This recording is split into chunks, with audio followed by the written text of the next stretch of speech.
함께 볼 말씀은 역대하 7장입니다. 역대하 7장 11절부터 18절까지 보겠습니다. 역대하 7장이고요. 11절부터 18절까지 보겠습니다. 구약 성경 665쪽에 있습니다. 역대하 7장입니다. 11절부터 18절까지 보겠습니다.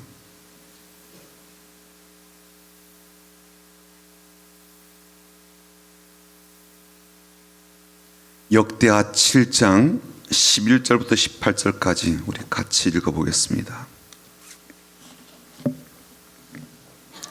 같이 읽습니다.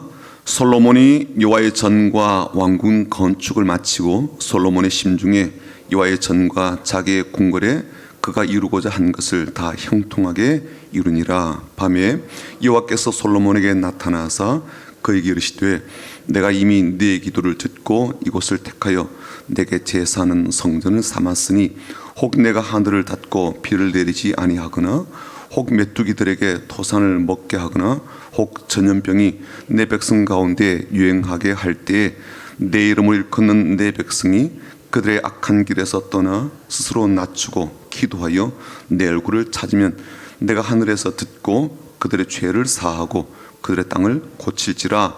이제 이곳에서 하는 기도에 내가 눈을 들고 귀를 기울이리니 이는 내가 이미 이 성전을 택하고 거룩하게 하여 내 이름을 여기에 영원히 있게 하였음이라. 내 눈과 내 마음이 항상 여기에 있으리라.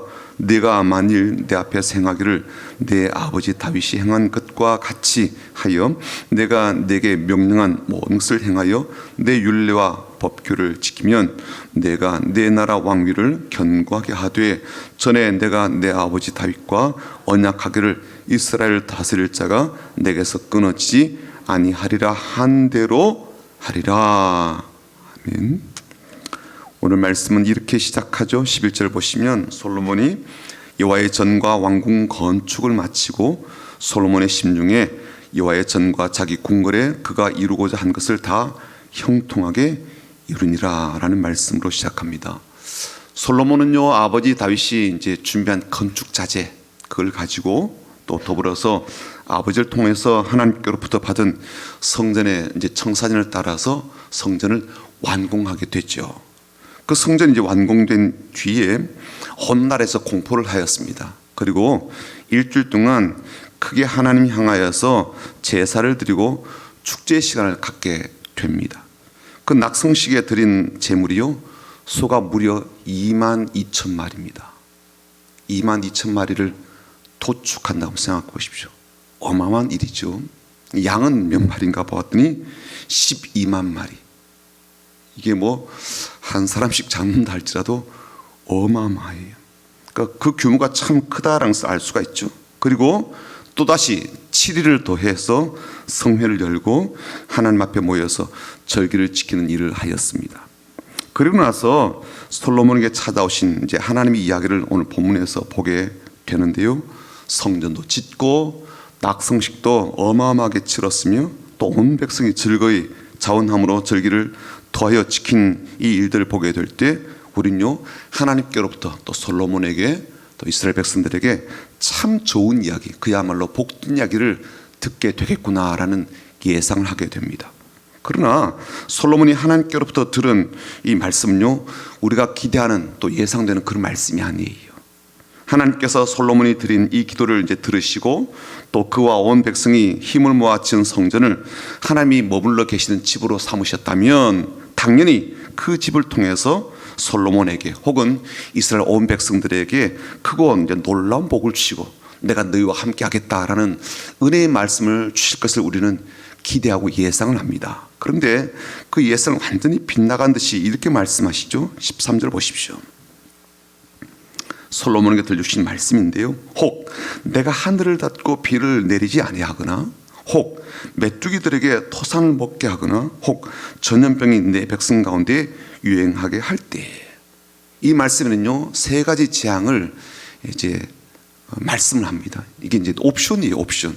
이제 뭐 다 하겠다 그것보다도 이 중에 혹 그러니까 이 중에 한 가지라도 그런 뜻이겠죠. 첫 번째 재앙은 뭐냐면 하늘을 닫아버려서 비가 내리지 않는 기근에 대한 재앙입니다. 두 번째는요, 메뚜기와 곤충들을 보내서 농사를 망치게 하고 경제적인 혹한기를 보내겠다, 그런 뜻이죠. 세 번째는요, 전염병을 보내어서 사람들을 죽게 하고 병들게 하겠다는 거예요. 물론 이것은 뭐 당장 그렇게 하겠다 그런 뜻은 아니겠죠. 그러나 굳이 이 시점에 하실 말씀도 아니고요, 또 아예 그렇게 하시지 않으실 일이라면 이렇게 말씀하지도 않으셨을 거예요. 그래서 매우 의아하죠. 게다가 하나님께서 보시기에 이스라엘에게 뭔가 문제가 있어 보이고, 또 하나님께서 말씀하신 기준에 맞지 않을 때는 이 재앙을 보내실 수 있다라는 것을 전제한 말씀이기 때문에 매우 당황스럽습니다. 게다가 이 말씀을 다른 말씀과 함께 놓고 보게 되면 더 이해할 수가 없는데요, 16절 한번 보십시오. 16절에 이렇게 말씀하셨거든요. 이는 내가 이미 이 성전을 택하고 거룩하게 하여 내 이름을 여기에 영원히 있게 하였음이라. 내 눈과 내 마음이 항상 여기에 있으리라. 이게 성전을 두고, 솔로몬과 이스라엘 백성들이 열심히 지은 성전을 두고 이렇게 말씀하셨단 말이에요. 그렇게 말씀하셨다면 더더욱 이 성전에 있는 이 땅에 이런 재앙을 내리시겠다라고 말씀하시는 것은요, 말이 안 된다고 여기지 않나요? 그렇지 않습니까? 그런데도 하나님께서 이 말씀을 하신 것에는요, 매우 중요한 의미가 있고 우리가 반드시 알아야 될 사실이 있다는 것을 깨닫습니다. 첫 번째는 뭐냐면, 하나님이 우리에게 기대하시는 성전은요, 비록 우리가 우리의 힘과 우리가 드린 예물로 지은 것이라 할지라도 그 성전을 우리의 안전을 위한 절대적인 도구처럼 사용해서는 안 된다는 거예요. 성전을 뭐 어떤 재앙이나 심판이라도 사전에 피하고 막을 수 있는 절대 방패라든지 절대 반지와 같은 그런 식으로 오해해서는 안 된다는 거죠. 하나님께서 그런 목적으로 이 성전을 건축하도록 허락하신 것이 아니기 때문입니다. 하나님께서 성전에 대해서 말씀하시면서 매우 강조한 것이 있는데요, 15절과 16절 한번 보십시오. 이 말씀 가운데 공통되게 등장하는 부분이 있습니다. 15절 보시면, 이제 이곳에서 하는 기도에 내가 눈을 들고 귀를 기울이리니. 16절, 이는 내가 이미 이 성전을 택하고 거룩하게 하여 내 이름을 여기에 영원히 있게 하였습니다. 내 눈과 내 마음이 항상 여기에 있으리라. 뭐가 공통돼요? 뒷부분이 지금 공통되잖아요. 내가 눈을 들고 귀를 기울이리니. 16절, 내 눈과 내 마음이 항상 여기에 있으리라. 그러니까 하나님의 눈과 하나님의 귀와 하나님의 마음이 항상 여기에 있을 것이며, 이곳에서 솔로몬과 이스라엘 백성들이 무슨 말을 하든지 듣고 볼 것이다, 그런 말씀이잖아요. 이건요, 만남을 전제로 한 말씀이거든요. 성전은 단지 우리가 겪게 되는 뭐 각종 재앙이라든지 불행한 일을 막아주게 한 도구점으로 사용되도록 주신 것이 아닙니다.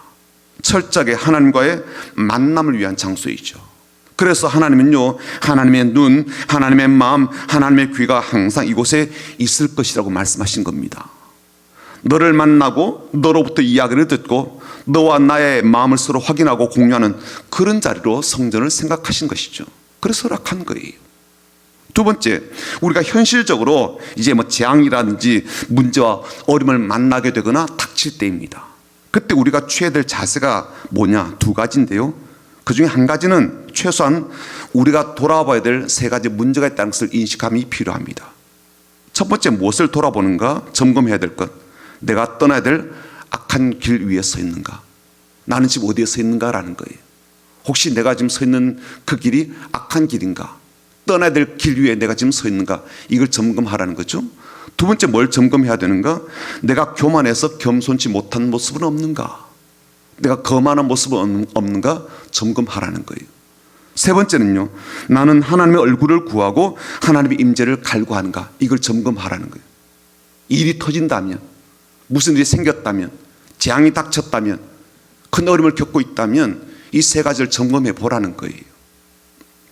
하나님 없이 나 혼자만의 생각과 삶을, 마음을 추구하고 있는 것은 아닌가라는 것을 살피고 돌아보며 반드시 점검하라는 겁니다. 또 다른 한 가지는요, 그렇게 환난 당할 때도 우리는요, 성전 올라가서 기도하라는 거예요. 성전에 올라가서 내가 하나님이 원하시는 그 길을 떠나 악한 자리와 악한 길에 서 있다면 그 문제를 두고 기도하라는 거예요.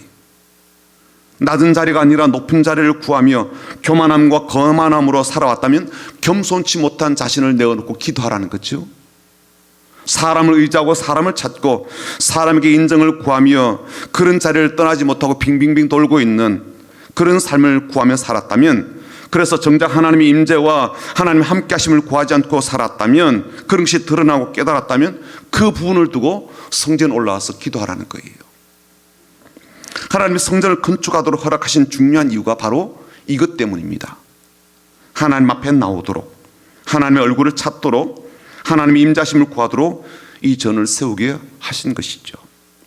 그들이 비록 악한 길 위에 서 있고 하나님 앞에서 여전히 거만한 목을 세우며 살아왔다 할지라도, 하나님 없이 살 수도 있고 또 잘 할 수 있고 크게 될 수 있다고 믿고 살아왔다 할지라도, 하나님은 그런 자에게 성전에 나올 수 있도록 허락하시고 또 나오도록 말씀하십니다.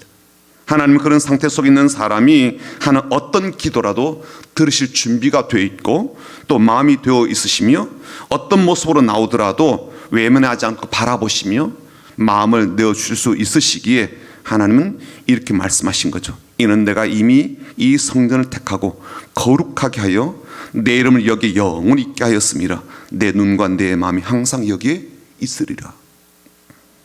그 13절 하신 이 말씀, 내가 하늘을 닫고 비를 내리지 아니하거나 혹 메뚜기들에게 토산을 먹게 하거나 혹 전염병이 내 백성 가운데 유행하게 할 때라고 하신 말씀은요, 협박이 아닌 거예요. 또 그렇다고 그냥 해보는 소리도 아닌 우리가 귀담아 들어야 될 말씀인 거죠. 그리고 그런 일이 벌어지게 될 때 우리가 어떻게 해야 될지를 오늘 말씀에서 잘 설명을 해주고 계십니다. 그래서 솔로몬과 그의 백성들이 그렇게 악한 길에서 떠나고 자신을 하나님 앞에 겸허히 낮추며 오로지 하나님의 임재와 그 얼굴을 구하게 될 때, 하나님은요 하늘에서 들으시고 그들의 죄를 사해 주시며 그 땅을 고쳐주신다고 말씀하십니다. 14절 한번 읽어볼까요? 14절 큰 소리로 읽어봅니다. 시작. 내 이름을 일컫는 내 백성이 그들의 악한 길에서 떠나 스스로 낮추고 기도하여 내 얼굴을 찾으면 내가 하늘에서 듣고 그들의 죄를 사하고 그들의 땅을 고칠지라. 하나님은요 오늘날에도 우리의 기도를 들으시고 우리의 죄를 사해 주시며 또 우리가 살고 있는 이 땅을 고쳐주시는 분이십니다. 우리의 기도를 들으시는 분, 우리의 죄를 사해 주시는 분, 우리의 땅을 치유해 주시는 분이십니다. 예나 지금이나 솔로몬 시대나 지금이나 동일합니다. 사랑하는 성도 여러분, 오늘은요 나라와 민족을 위해서 기도하는 날입니다. 오늘 본문을 보면서 저는 이 말씀이 크게 와닿는데요, 그들의 땅을 고칠지라 라는 말씀이 크게 와닿습니다. 다른 번역본에는 그 땅을 축복해 주겠다 그렇게 번역한 데도 있고요, 또 그 땅에서 번영하게 해주겠다 그렇게 번역한 데도 있어요.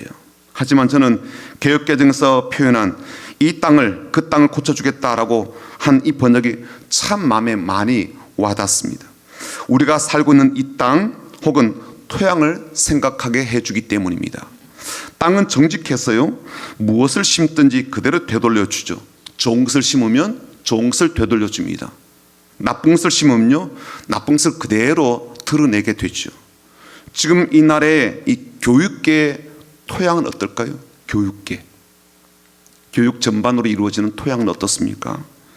토양이 어떤지를 잘 모르면요 우리의 교육을 통해서 다음 세대가 건강하게 잘 자라고 있는가 이걸 보면 됩니다.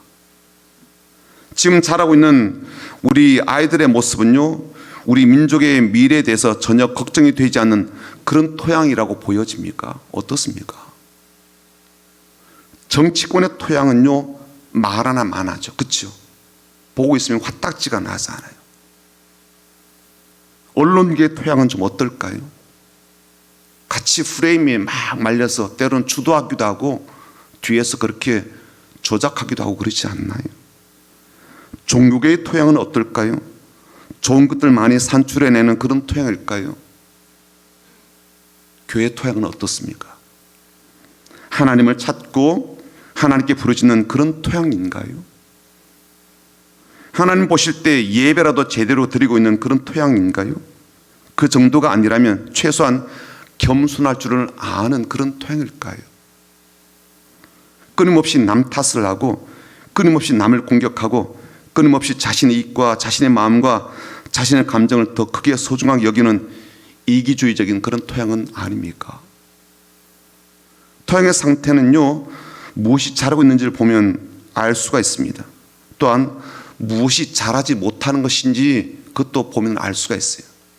잘해야 될 것이 잘 자라고 있는가, 잘하지 말아야 될 것인데 이게 막 자라고 있는가, 이게 이제 토양의 상태를 우리가 보게 되는 기준이죠. 우리가 사는 이 사회의 토양은 어떻습니까? 비옥합니까? 아니면 척박합니까? 이 민족이 서 있는 토양에서 무엇이 자라고 있습니까? 꼭 자라야 되는데 자라지 못하는 것은 또 뭐가 있을까요? 토양은 쉽게 말하자면 영적인 상태 아니겠습니까? 토양이 비옥하면 그에 따른 열매를 풍성히 맺을 겁니다. 그 토양이 척박하다면요, 잡초가 무성하고 또 그런 땅에 잘 적응해서 자라는 관목들이 많을 겁니다. 우리나라의 영적 상태는 어떨까요? 우리 민족의 영적 상태는 어떨까요? 나라와 민족, 그러니까 규모가 너무 크다면 우리 사회나 우리 교회로 축소해서 한번 보자고요. 우리가 살고 있는 난양동, 난곡동, 삼성동은 어떻습니까? 우리 교회의 영적인 상태는 괜찮은가요? 저는 많이 걱정되는 부분이 있는 게 뭐냐면요, 제가 종종 말씀드리잖아요. 우리 교회는 지금 70세 이상 되신 어르신들이요, 최소한 100명입니다. 은퇴하신 분들이죠. 그렇죠? 그들의 삶은 어떨까 싶은 거예요. 점점점 하나님 나라에 이제 가실 시간이 자꾸만 짧아지고 있는데 그분들의 영적 상태는 어떨까 싶습니다. 매우 저는 걱정이 됩니다. 실은요. 잘 준비하고 계실까? 그들이 계속 거두어서 드릴 열매는 괜찮은 열매들일까? 걱정되거든요. 사실은. 본인들은 건강에 대한 걱정이 많잖아요. 자식한테 피해가 안 되었으면 좋겠다, 그런 걱정이 많습니다. 그래, 영적인 상태에 대한 걱정은 많지 않더라고요. 저 그게 걱정되는 거예요. 저는요. 그렇지 않아요? 우리 교인들 다 착하죠. 뭐 나쁜 구석이 없습니다. 뭐 남들에게 해될 만한 일을 막 주다고 그런 건 아니거든요. 열심히잖아요. 누군가로부터 뭐 손가락질 받을 만한 그런 일들을 저지르는 분들은 아니라고 저는 그렇게 알고 있고 믿고 있습니다. 다만 저는 토양에 대해서 이야기하고 싶은 거예요. 토양에 대해서. 영적 토양에 대해서 말하고 싶은 거예요. 그 토양에서 무엇이 자라고 있는지, 그 토양에서 자라지 말아야 되는데 자꾸만 그게 정체를 드러내고 있는 건 뭔지를 보자는 거죠. 전 그래서 하나님께서 솔로몬에게 들려주신 이 말씀이 자꾸만 귀에 맴도는 거예요. 그들의 땅을 고칠지라. 그들의 땅을 고칠 거다. 땅을 고치겠다는 거예요. 토양을 바꾸겠다는 거예요. 땅도 고침받아야 되겠지만 사람도 고침받아야 되겠죠. 그렇죠? 그 땅에 사는 사람들이 중요한 거니까요. 이 땅도 치료와 회복이 필요하듯 사람도 치료와 회복이 필요하지 않겠습니까? 그리고 더 중요한 말씀이 있는데요, 이 말씀은 솔로몬에게 들려주신 말씀이기도 하지만 하나님은 이 말을 이스라엘 백성 모두가 듣기를 바라셨어요. 그리고 이렇게 표현하셨거든요. 14절 보십시오. 이렇게 시작합니다. 내 이름을 일컫는 내 백성이. 솔로몬과 이스라엘 백성들은요, 단지 혈통적으로 이스라엘 백성들만이 아니었습니다. 그들은 하나님께 내 백성이었던 거죠. 하나님께는요, 그들이 항상 내 자식이었던 거예요. 내 자녀였던 겁니다. 그 백성들을 향한 하나님의 마음은요, 그들이 간구하는 소리를 듣고 어떤 죄든 용서해 주시며 그들이 사는 땅을 새롭게 회복시켜 주시는 것이었습니다. 그 때문에 뭐라고 그래요? 성전에 올라와라. 내 집으로 와. 네가 무슨 말 하든지 내가 듣고자 하는 마음의 준비가 돼 있어. 항상 내 마음이 여기 있다. 항상 내 귀가 여기에 열려 있어 라고 말씀하시죠. 어쩌면 그렇게 할 수 있도록 우리에게도 이렇게 말씀하시는 것 아니겠습니까? 이미도 벌써 찾아야 함에도 불구하고 아직도 그렇게 되지 못하고 있다는 인식이 우리 가운데 있습니다. 더더욱 성전을 찾아서 나가야 되지 않겠습니까? 그래서 오늘도 더더욱 마음을 담아서 나라와 민족을 위해서 기도할 수 있기를 원합니다. 내 고침을 위해서 기도하든 나라의 고침을 위해서 기도하고 나의 회복을 위해서 기도하듯 민족의 회복을 위해서 기도하는 귀한 기도의 무릎들이 다 되시기를 주님의 이름으로 축복합니다. 아멘. 같이 기도할 기도 제목은요, 22페이지입니다.